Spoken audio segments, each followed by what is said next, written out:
People wear their emotions on their sleeve, and they think that's who they are. So then, in order for a person to truly change, the question is, are you going to be defined by the memories of the past biologically, or are you going to be defined by a vision of the future? Because if you're waking up every single morning, what does everybody do now when they wake up in the morning? What's the first thing they do? Come on. Jennifer's eating carbohydrates again. It's on Facebook. Oh my God, my high school boyfriend's looking for me. I remember him from 11th grade. He was kind of cute. You check your WhatsApp, you check your text, you check your Facebook, you tweet, you Twitter, you check your Instagram, your Pinterest, then you check the news, and now you're ready to start the day. Because it's no longer that your personality is creating your personal reality. Now it's your personality that's being affected by your personal reality. The most valuable commodity I know of is information. Wouldn't you agree? It's an opportunity for you to retreat from your lives for just a few days and to remove the constant stimulation in your external environment that reminds you of who you think you are as a personality. To separate yourself from the people you know and the places you go and the things that you do at the exact same time every single day, long enough for you to be reminded of what you already know. And I want you to know that every time you learn something new, you make new connections in your brain. That's what learning is. Learning is forging new synaptic connections. And the Nobel Prize laureate, Kandel, in the year 2000, found that when people learn just one bit of information, they doubled the number of connections in their brain from 1,300 connections to 2,600 connections. But if they didn't review that information, if they didn't repeat it, if they didn't think about it, those circuits pruned apart within hours or days. All of this information that you were learning this weekend, if knowledge is power, then knowledge about yourself is self-empowerment. But all of this philosophical, theoretical, spiritual, intellectual knowledge and information is for you to do something with when you return back into your lives. And if you can take that information and apply it, personalize it, demonstrate it in some way, initiate that knowledge into action. If you get your behaviors to match your intentions, if you get your actions equal to your thoughts, if you get your mind and body working together, you are going to have a new experience. Now, when you're in the midst of an experience, all of your 5 senses plug you into the external environment. And as you're gathering all of this vital sensory data, all that information rushes back to your brain through 5 different sensory pathways. And it causes jungles of neurons to organize themselves into networks and patterns. The moment those neurons string into place, the brain makes a chemical, and that chemical is called a feeling or an emotion. And the moment you feel like a leader, the moment you feel like a patient parent, the moment you feel compassion, now you are teaching your body chemically to understand what your mind has intellectually understood. And in that moment, you are beginning to embody the truth of that philosophy. And if knowledge is for the mind, experience is for the body, you are embodying that information and signaling new genes in new ways, and you are rewriting your own biological program. But if you've done it once, it must mean you should be able to do it again. And if you can repeat an experience over and over again, at will, on command, you are going to neurochemically condition your mind and body to work as one. And when the mind and body merge as one, or the body now knows how to do it as well as the mind. Now it's innate in you. It's automatic. It's second nature. It's easy. You've practiced it so many times that you don't even know how you do it. It's an automatic subconscious program. So our job on this journey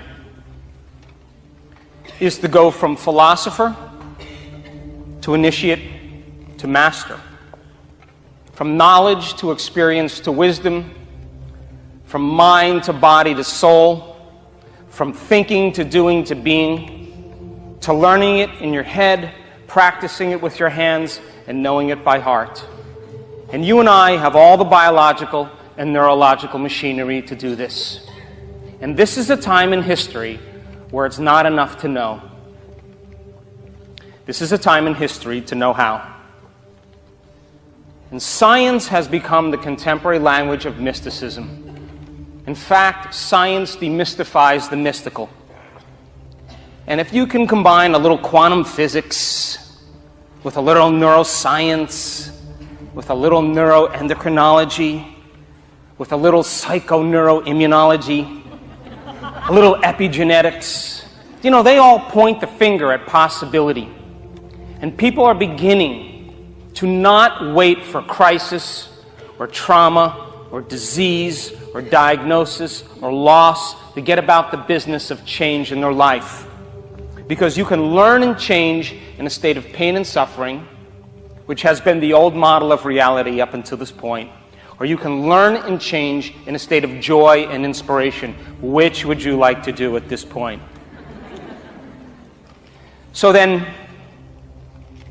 I'm curious, how many people in this audience believe in the idea that the way you think has some effect on your body or your life? I'm just curious.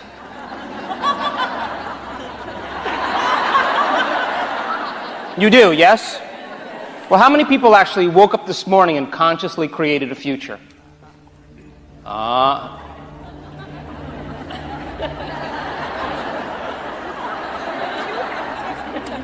You know why you don't do it? Because you don't believe it's true.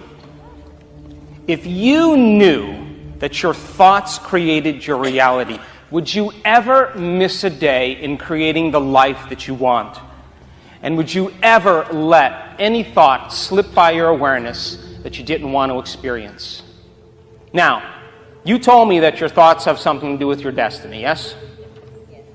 Poke the person next to you, please. So you think, this is science now, 60 to 70,000 thoughts in one day.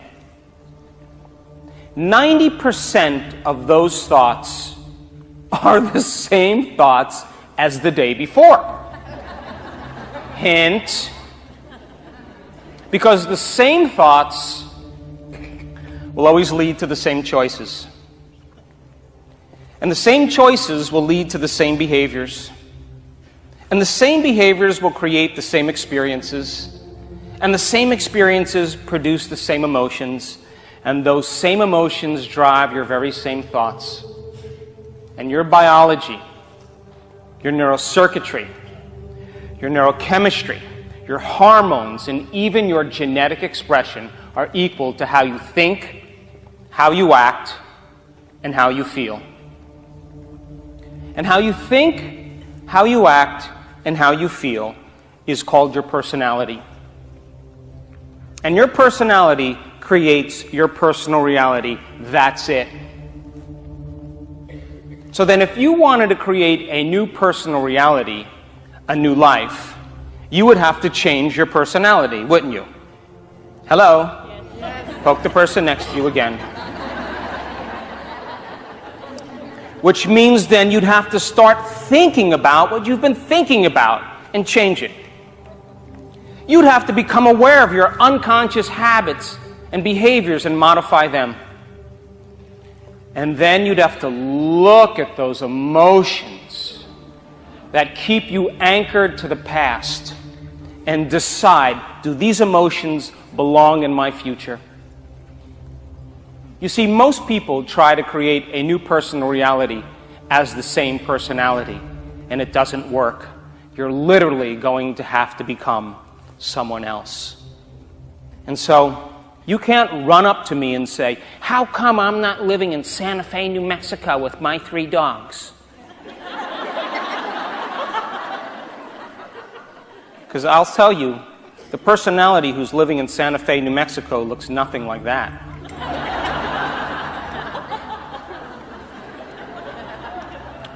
So there's a principle in neuroscience that says that nerve cells that fire together. So if you keep thinking the same thoughts, making the same choices, demonstrating the same behaviors, creating the same experiences that stamp the same networks of neurons into the exact same patterns, all for the familiar feeling you call you, and you keep doing that over and over again, you are going to begin to hardwire your brain into a very finite signature. The most commonly fired, neurologically wired set of thoughts, behaviors, and emotions that's acquired through frequent repetition. You've done it so many times that you begin to think within the box of your brain. So then, would you agree with me then that new thoughts should lead to new choices, and new choices should lead to new behaviors? Come on. And new behaviors should create new experiences. And new experiences create new feelings and new emotions. And those new feelings and new emotions should inspire new thoughts, and that's called evolution. Yes? So then, you told me that you said that your thoughts have something to do with your destiny. So if you wake up in the morning, now reason this with me, feelings and emotions are the end product of past experiences. And you can remember experiences better because you can remember how they feel. So if you wake up in the morning and then you come back to your senses, and then you glance over at the person laying next to you and you say, "Who is that?" Then you say, wait. Let me just remember all my problems. Oh, whoa, now I feel like myself. Almost lost my mind there. Would you agree then? The moment you feel the familiar feeling called you, and those emotions drive your thoughts, you are thinking in the past. Because if you can't think greater than how you feel, or feelings have become the means of thinking, then you are thinking in the past. And your body, as the unconscious mind, does not know the difference in your life between an actual experience that creates an emotion and an emotion that you create by thought alone. To the body, it's exactly the same. So people then, the moment they feel that familiar emotion, and that emotion starts to activate circuits in their brain equal to that emotional state, they are now thinking and feeling in the past. And how you think and how you feel creates a state of being. Because thoughts are the vocabulary of the mind, and feelings are the vocabulary of the body. And how you think and how you feel creates your state of being. And the redundancy of thinking the same thoughts that turn on the same circuits in your brain to produce the same level of mind begins to signal another part of your brain to make a chemical for you to begin to feel exactly the way you were just thinking. And the moment you feel that feeling, the brain is monitoring the body, and it begins to generate more thoughts equal to that feeling, which creates more chemicals for you to feel the same way, and then think the same way, and feel the same way, and think the same way. And the redundancy of that cycle conditions the body to subconsciously become the mind of that emotion. And the moment that occurs, the body literally is in the past. And it's believing it's in the same past experience 24 hours a day, 7 days a week, and 365 days a year. The body literally is in the past. And you can't create a new future holding on to the emotions of the past. So then, would you agree with me? The moment you become conscious of your unconscious thoughts, the moment you become aware of your automatic habits and behaviors, the moment you observe those emotions that bring you to a lower denominator every day in your life, the moment you're becoming conscious of what you've been unconscious to, because 95% of who you are by the time you're 35 years old is a set of memorized behaviors, emotional reactions, beliefs, perceptions, and attitudes that function like a subconscious computer program, that the moment you become conscious of what you've been unconscious to, now you're ready to change? Come on. Yes. And if you can observe those states of mind and body, it means you are no longer the program. You are the consciousness observing the program, and you begin to objectify your subjective self, because for the first time you are looking at yourself through the eyes of someone else. And because of the size of the frontal lobe, 40% of your entire brain, the crowning achievement of the human being, the latest piece of neurological machinery, the fact that you can pay attention to those states of mind and body means you could modify who you are to do a better job in life, and that's called neuroplasticity. And so then, here's the old self, and here's the new self, and you got to cross a river. And the hardest part about change is not making the same choice as you did the day before. And if a habit is a redundant set of automatic, unconscious thoughts, behaviors, and emotions that's acquired through frequent repetition, a habit is when you've done something so many times that your body now knows how to do it better than your brain. Would you agree then that the moment you decide to no longer complain, make excuses, feel sorry for yourself, talk about your best friend, judge your coworker, the moment you decide to do something differently and make a different choice, you just stepped into that river. And it's going to feel uncomfortable. Get ready is going to feel unfamiliar. There is going to be some uncertainty, and there is going to be some unpredictability. And some people would rather hold on to their guilt than step into the unknown. Some people would rather be unworthy and suffering than take a chance in possibility. And the moment you decide to make a different choice, the body, which has been conditioned emotionally to be the mind, wants to return back to familiar territory. And it starts sending signals back to the brain, and you just said, I'm no longer going to be a victim today. And the first 2 hours goes really well.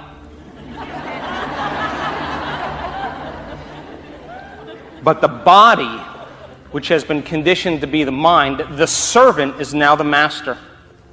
It starts sending signals back to the brain. And you know what it says. Why don't you start tomorrow? Tomorrow's a better day. I really can't do this. It's too hard. It's my ex-husband's fault. It's my father's fault. This doesn't feel right. And that's the body sending signals back to the brain, causing you to think in the past. And if you respond to that thought as if it's true, that thought will lead to the same choice, which will lead to the same behavior, which will create the same experience, which will produce the same emotion, and then you'll say, this feels right. No, it feels familiar. Crossing that river from the old self to the new self is the neurological, the biological, the chemical, the hormonal, genetic death of the old self. And people who step into that void, who step into that unknown, will say to me, Dr. Joe, I'm in the unknown. I can't predict my future. And I'll tell them the best way to predict your future is to create it. Not from the known, but from the unknown.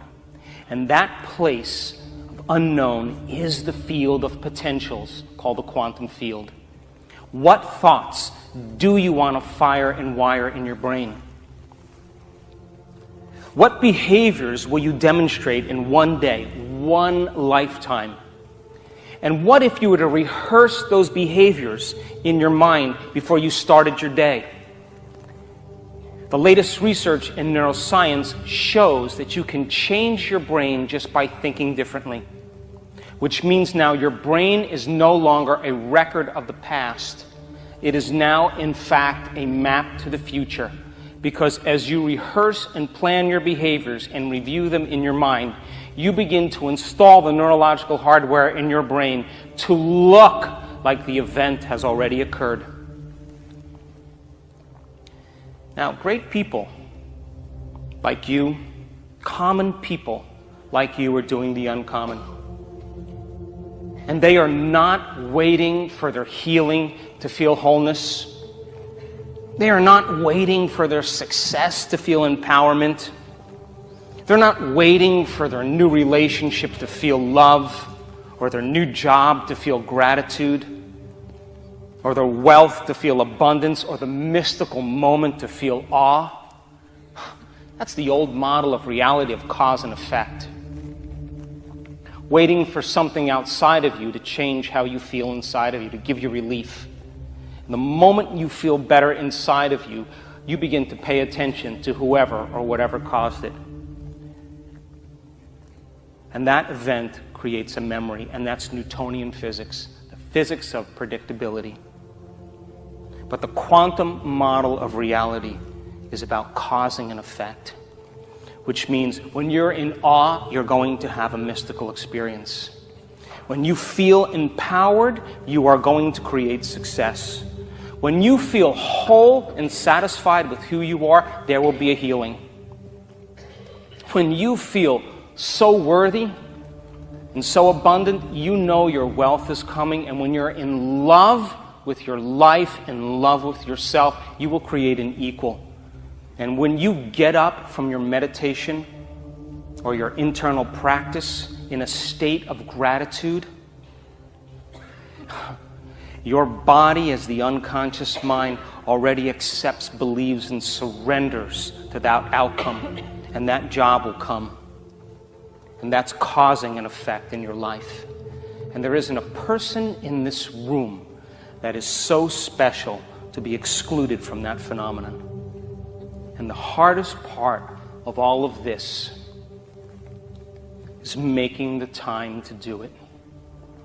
So then here's my question. Can you believe in a future that you can't see or experience with your senses yet? But you've thought about enough times in your mind that your brain is literally changed to look like the experience has already occurred? Latest research in neuroscience says it's possible. And can you fall in love with a future potential that already exists in the quantum field? And how many potentials exist in the quantum field? A few. Hello. Poke the person next to you. Come on, poke them. Can you fall in love with the future potential that already exists in the quantum field, so much so that your body, as the unconscious mind, is believing it's living in that future reality in the present moment, and you're signaling new genes in new ways to change your body to look like the event has already occurred? Latest research in epigenetics says it's absolutely possible. Now think about this. You're geniuses, right? If there's physical evidence in your brain and body to look like the event has already occurred, relax, because the event is going to find you. And it's going to come in a way that you least expect. Why? Because if you can expect it, it's nothing new. It's got to rock your world. It's got to catch you off guard. And it has to leave no doubt that what you did inside of you produced some effect outside of you. And when you can correlate the changes you made inside of you with the effect you produced outside of you, you're going to pay attention to what you did, and you're going to do it again. And when that experience lands in your lap and surprises you, and by the way, the brain learns by mistakes and surprises. Which would you like a few of? When that event catches you off guard and it lands in your lap and finds you, the joy and the excitement and the awe and the wonder and the freedom and the inspiration that's created, the energy of those emotions are going to inspire you to want to create again and again and again. And you will look back at your entire past and you won't want to change anything in your past because it brought you to that present moment. And that's the moment the past no longer exists. Are you with me? So then, most people, you say to them, why are you so angry? Why are you so afraid? Why are you so judgmental? Why are you so bitter? What do you think they normally say? I am this way because of this event that happened to me 35 years ago. And from a biological standpoint, it means I haven't changed in 35 years. Are you with me? Yes. So then, Scientific American, a prestigious magazine, says that 50% of what you talk about in your past isn't even true. They call it creative memory. And if your brain is organized to reflect everything you know in your life, your brain is a record of the past. It's an artifact of everything you've learned and experienced to this moment. Would you agree with me then? The moment you search for the familiar feeling called you, and those emotions are driving your thoughts, you are going to be predictable in your life. Because those thoughts will lead to the same behaviors, and those behaviors will create the same experiences, all to reaffirm the familiar feeling called you. And people get caught in these loops. They have experiences in their life that brand them emotionally. And there's a refractory period of chemicals that creates a change biologically in the body. And if you don't know how to control your emotional reactions, and you allow those emotions to linger for hours or days, you know what that's called? That's called a mood.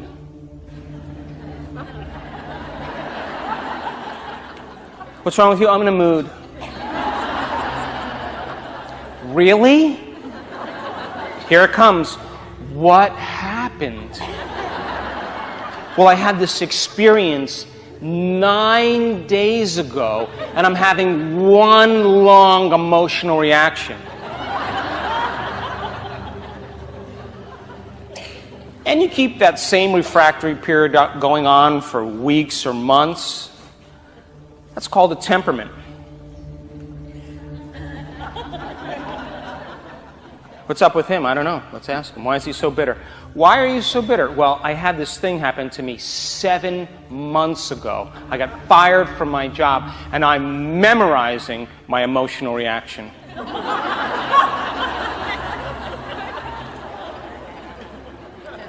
And you keep that same refractory period going on for years on end. That's called the personality. And people wear their emotions on their sleeve, and they think that's who they are. So then, in order for a person to truly change, the question is, are you going to be defined by the memories of the past biologically, Or are you going to be defined by a vision of the future? Because if you're waking up every single morning, what does everybody do now when they wake up in the morning? What's the first thing they do? Come on. Jennifer's eating carbohydrates again. It's on Facebook. Oh my God, my high school boyfriend's looking for me. I remember him from 11th grade. He was kind of cute. Then you check your WhatsApp, you check your text, you check your Facebook, you tweet, you Twitter, you check your Instagram, your Pinterest, Then you check the news, and now you're ready to start the day. Because it's no longer that your personality is creating your personal reality. Now it's your personality that's being affected by your personal reality. The most reality. valuable commodity I know of is information. Wouldn't you agree?